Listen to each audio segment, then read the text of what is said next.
तमाम सम्मानित दर्शकों का आज के बेहद खास कार्यक्रम में बहुत बहुत स्वागत और अभिनंदन। मैं हूं आपके साथ देवभूमि ऋषिकेश उत्तराखंड से डॉक्टर आचार्य आशीष। आज हम जिस विषय पर चर्चा करने जा रहे हैं, आपने टाइटल हमारा देख लिया है। हम बात कर रहे हैं कि साढ़े साती मेष राशि के लिए वरदान साबित होगी या फिर अभिशाप।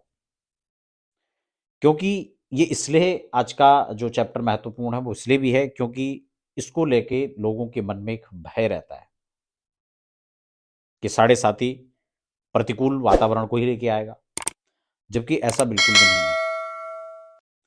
साढ़े साती के शुभ और अशुभ परिणाम किस प्रकार से हम लोग देखेंगे, खासकर 2026 किस प्रकार से क्या संभावनाओं को लेकर के आ रहा है, हम उसको समझेंगे। बोर्ड आपके सामने है, मेष राशि का ये चार्ट मैंने यहां पर तैयार किया है। आप सोच रहे हैं कि इसमें मैंने ग्रहों को सारा नहीं दर्शाया, जबकि इसमें 4 ग्रह ही मैंने इसमें लिखे हुए हैं। और उसके पीछे कारण ये भी है क्योंकि शनि, राहु, केतु ये लंबे समय में ट्रांजिट होते हैं, जबकि आपका बृहस्पति भी लगभग साल भर के अंदर जो है एक स्थान परिवर्तन करता है। लेकिन अभी अतिचारी होने के कारण से यह 3 राशियों में गोचर करेगा 2026 के अंदर।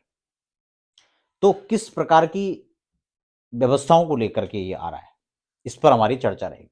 मैंने यहां पर मेष लिखा है, साथ में 1 लिखा है।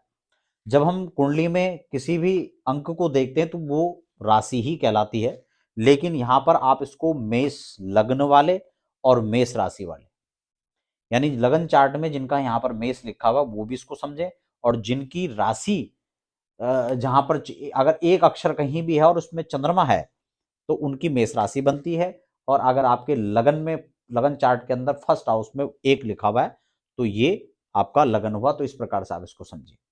सबसे पहले हम देखेंगे कि शनि आपके द्वादश में जा रहे हैं, साढ़े साती मेष राशि वालों को ले है। लेकिन साढ़े साती का ये फर्स्ट फेस आपको अभी झेलना पड़ रहा है। साढ़े साती जीवन काल में लगभग 2 से या 3 बार, लगभग 2 से 3 बार हर व्यक्ति को लगभग उनके जीवन में आती है।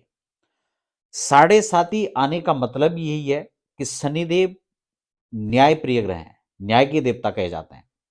वो जीवन में आपने किस प्रकार का कर्म किया है तदनुरूप आपको फल देने आते हैं। और इसीलिए आपने देखा होगा कि शनि की जो साढ़े साती है वो विचित्र परिणाम देने वाली होती है। कभी कभी यही साढ़े साती व्यक्ति को बहुत उच्चस्थ पदों पर लेकर जाती है, और कभी कभी यही साढ़े साती जैसे ही मनुष्य के जीवन में आती है तो मानो कि उसकी लंका लगा दी। उसको लगता है हर तरफ से जो है वो पस्त हो चुका है, हर तरफ से परास्त हो चुका है। तो ये भिन्न भिन्न परिणाम कैसे जीवन में देखे जाते हैं, और ये अच्छा होगा या खराब होगा इसको समझे कैसे, ये सबसे महत्वपूर्ण चीज है। क्योंकि साढ़े साती केवल आपको डुबाने नहीं, आपको तारने भी आती है। साढ़े साती एक समुद्र है, और निश्चित रूप से इस समुद्र में व्यक्ति तैरता भी है और डूबता भी है। दोनों काम होते हैं, पार भी होता है। अगर पार होता है तो उस छोर पहुंच जाता है, अपनी मंजिल को प्राप्त कर लेता है।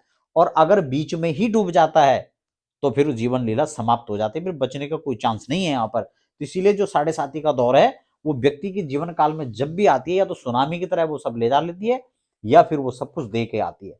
तो मेष राशि वाले और मेष लगन वाले इस बात को समझेंगे।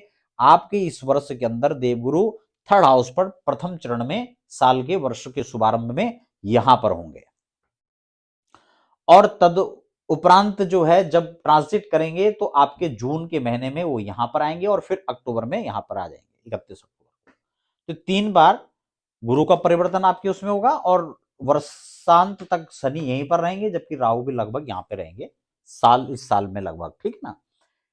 तो मेष राशि वालों को क्या यहां पर खास बात जो समझने की है कि शनि आपकी राशि से, आपकी लगन से द्वादश में गोचर कर रहे हैं। द्वादश शनि के लिए ही एकमात्र ऐसा है कि यहां पर शनि का जो प्रोडिक्शन है वो खराब नहीं कहा जाता। लेकिन ये भाव तो व्यय भाव है, खर्च का भाव है। तो निश्चित रूप से यहां पर खर्च होगा। किस चीज का खर्च होगा? ये धन के मामले में लगाएं, या फिर आपके समय के मामले में लगाएं, आपकी व्यवस्थाओं के हिसाब से देखें, तो सारी चीजों को हम इसी स्थान से चिन्हित करने वाले हैं। और व्यय भाव के अंदर जब इनका स्थान यहां पर रहेगा तो इनकी दृष्टि यहां पर रहेगी। सबसे पहले शनि की दृष्टि पड़ेगी आपके सेकंड हाउस पर, तीसरी दृष्टि, और उसके बाद सातवीं दृष्टि कहां पड़ेगी, 2 3 4 5 6 7, सातवीं दृष्टि आपकी यहां पर पड़ेगी। और एक और दृष्टि जो शनि को प्राप्त है वो कौन सी है, 8 9 10। तो इसमें 3 7 और 10, ये 3 स्थान शनि जहां बैठता है वहां से 3 स्थानों को देखता है। जबकि देवगुरु सातवें घर को तो सब देखते हैं, अपने से सातवें स्थान पर सारे ग्रह देखते हैं। जबकि बृहस्पति को 5वीं और 9वीं दृष्टि अतिरिक्त तो मिली हुई है, शनि को तीसरी और 10वीं दृष्टि अतिरिक्त तो प्राप्त है। कॉन्सेप्ट क्लियर हो गया। तो जिस समय शनि द्वादश में है, आप अपने समय को खर्च करेंगे, आप अपने धन को खर्च करेंगे। लेकिन खर्च कर मतलब यह नहीं होता कि खर्च करके आपने समाप्त कर दिया। खर्चा दो तरह से होता है।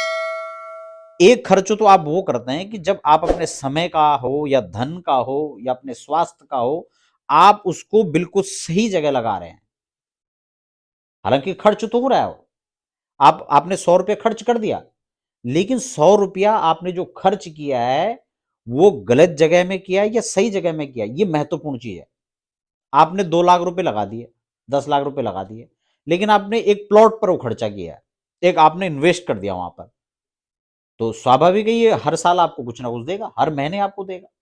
आपका प्लॉट पड़ा हुआ है, 6 महीने के बाद पता लगा आज आपने 10,000 की कीमत पे खरीदा, कल ये 15 के रेट पे हो गया, 10 की 11 का हो गया, 12 का हो गया, तो आपका बढ़ गया ना पैसा। लेकिन वही चीज आपने इसे गलत तरह से इस्तेमाल किया तो वो आपको वो पैसा वहीं पर खत्म हो जाएगा। मान लो ये यहां पर द्वादश में, मान लो कि ये कहीं आपने खान पान पर गलत तरीके से पैसे उड़ा लिए, कहीं आपने अपने मित्रों के साथ में आप कहीं पार्टी करने लगे, रात डीजे बज रहे हैं, अनाप शनाप आप खर्च कर रहे हैं, वहां ड्रिंक कर दिया, पार्टी में कुछ और अनाप शनाप कर दिया, पता लगे पुलिस आ गई, धर दबोचे, आप पे पेनल्टी पड़ गई, तो जो खर्च आपने किया उसके अतिरिक्त भी आपको तत्काल उसका जो परिणाम था वो आपको तत्काल मिल गया।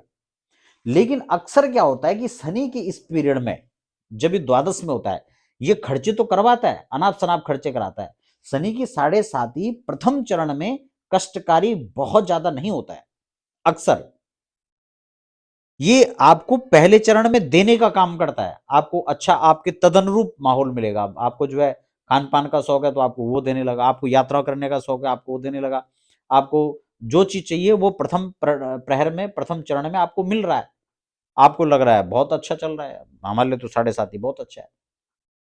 कुछ लोगों के लिए जीवन काल के स्टार्टिंग में ही शनि 7.5 दुष्प्रभाव देने लगती है। ये डिपेंड करता है आपकी कुंडली के अंदर शनि की क्या पोजीशन है, या और उस समय क्या दशाएं चल रही हैं और ग्रह किस रूप में चल रहे हैं, तो इसके हिसाब से भी उसका परिणाम देखा जा सकता है।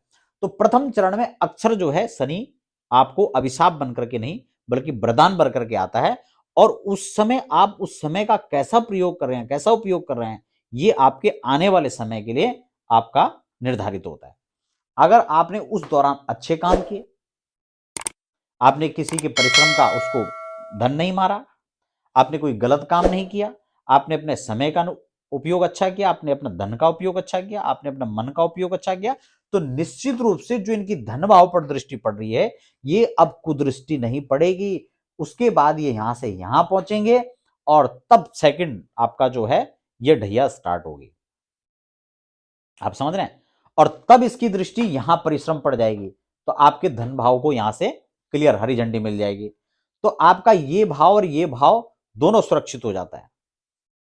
और जब फिर ये यहां से भी परिवर्तन करके यहां आते हैं, तब इन शनि की दृष्टि आपके यहां से और यहां से खत्म होकर यहां आ जाती है, आपके सुख का भाव हरी झंडी मिल जाती है, क्लियर हो जाता है। तो ये यहां पर जो है इसको खास बात समझने की है, ठीक है ना। तो शनि फिलहाल जब यहां पर रहेंगे तो इनकी दृष्टि यहां रहेगी, सष्टम भाव पर रहेगी, भाग्य भाव पर रहेगी, भाग्य मिला जुला असर करेगा और ज्यादा अच्छा फल रहेगा, क्योंकि देवगुरु की अनुकूल दृष्टि फिलहाल मेष राशि के भाग्य भाव पर पड़ रही है। तो 2026 इस मायने में भी विशेष रहेगा क्योंकि देवगुरु की अमृतमय दृष्टि यहां पड़ रही है, इसलिए शनि का प्रभाव भाग्य भाव पर नगण्य हो जाता है। क्लियर हो गया? तो मेष राशि के लिए कैसे वरदान साबित हो सकती है, हम इस विषय पर चर्चा कर रहे हैं। उसके बाद हम देखेंगे कि जब 4 जून को ये परिवर्तन होगा, कर्क राशि पर आ जाएंगे, तो यानी कि यहां पर आ जाएंगे 4th हाउस में, तो इनकी दृष्टि यहां पड़ेगी। अभी वर्तमान साल के शुभारंभ में इनकी दृष्टि सप्तम भाव पर, नवम भाव पर और भाग्य भाव पर पड़ेगी। ये तीनों दृष्टियां इनकम भाव पर पड़ेगी, तो इनकम के स्रोत अच्छे बढ़ेंगे। राहु यहां ऑलरेडी पड़ा हुआ है, ये और इसको बल प्रदान करेगा, और राहु की शुभता, बृहस्पति की दृष्टि यहां पड़ने से राहु भी शुभ फल देगा। एकादश में मल्टीपल इनकम के स्रोत बनने वाले हैं मेष राशि के लिए। हो सकता है विदेश से मिलजुल करके उनके कुछ जोड़ तोड़ से यहाँ पर उनको अच्छा सहयोग मिल सकता है, उनके विदेश जाने के चांस बन सकते हैं, क्योंकि शनि यहाँ पर है, राहु यहाँ पर है, तो ये इनकम के स्रोत को बढ़ाएगा। किस रूप में बढ़ सकता है वो यहाँ पर देखने लायक होगा। यहाँ पर शेयर, लॉटरी, सट्टा, इन सब से भी धन आने की योग बनते हैं। ठीक है ना। षष्ठम भाव पर गुरु की दृष्टि रहेगी, आप ऋण, रोग, रिपो इनसे मुक्त हो सकते हैं। आपने कोई बड़ा कर्जा लिया हुआ है, आप उसको चुकता करने का विचार करें, उसके लिए आप तैयारी करें। कोई न्याय में कोई न्याय प्रक्रिया कोई चल रही थी, अदालतों के चक्कर आपके लग रहे, तो उससे आप मुक्त हो सकते हैं। तो ये प्रथम प्रहर में आप इन चीजों के लिए प्रयास करें, आप यहाँ से निकल सकते हैं। शादी जिन लोगों की नहीं हुई है, तो वो 4 जून से पहले, यानी जून से पहले वो प्रयास करें, उनके रिश्ते पक्के हो सकते हैं। आपकी पार्टनरशिप लाइफ जो है वो अच्छी हो सकती है। तो ये सारी चीजें यहाँ पर मेष राशि के लिए अपॉर्चुनिटी यहाँ पर देखी जा सकती है। सेकंड इसमें जो है शनि का तो ये प्रभाव मिला जुला जो है वो वर्ष के शुभारंभ में और मध्य अंत तक इसी प्रकार से रहेगा। ठीक है ना। और हाँ, आपका यहाँ पर और यहाँ पर इसका प्रभाव रहेगा, लेकिन देवगुरु का परिवर्तन मेष राशि के लिए इस रूप में रहेगा। साढ़े साती का प्रभाव मैंने जैसे आपको पहले बता दिया, वर्ष के शुभारंभ में आप मेहनत करें, परिश्रम करें और अपने काम पर आप अपना फोकस रखें। और शनि जब इस प्रकार से व्यक्ति परिश्रमी होकर के आगे बढ़ता है, कोई गलत कार्य नहीं करता है, तो निश्चित रूप से आने वाले समय में उसको उसके अच्छे परिणाम मिलते हैं। तो साढ़े साथी का प्रथम प्रहर जो है मेष राशि के लिए कोई खराब नहीं जाने वाला है। 2026 इनको बहुत अच्छा रिजल्ट यहाँ पर देने वाला है। कारोबार में तरक्की, उन्नति यहाँ पर देखी जा सकती है। और वैवाहिक जीवन के दृष्टिकोण से भी देखा जाए तो अच्छा है। जिन लोगों के विवाह नहीं हुए उनके लिए ये शादी का योग भी यहाँ पर देवगुरु के अमृतमय दृष्टि से मेष राशि के लिए बनता हुआ नजर आ रहा है। तो ये सारी चीजें यहाँ पर अनुकूलता दिखा रहा है मेष राशि के लिए। तो फिलहाल ये कार्यक्रम था, हमें दीजिए इजाजत, मिलते हैं फिर अगले नए कार्यक्रम के साथ। तब तक के लिए दीजिए इजाजत, धन्यवाद।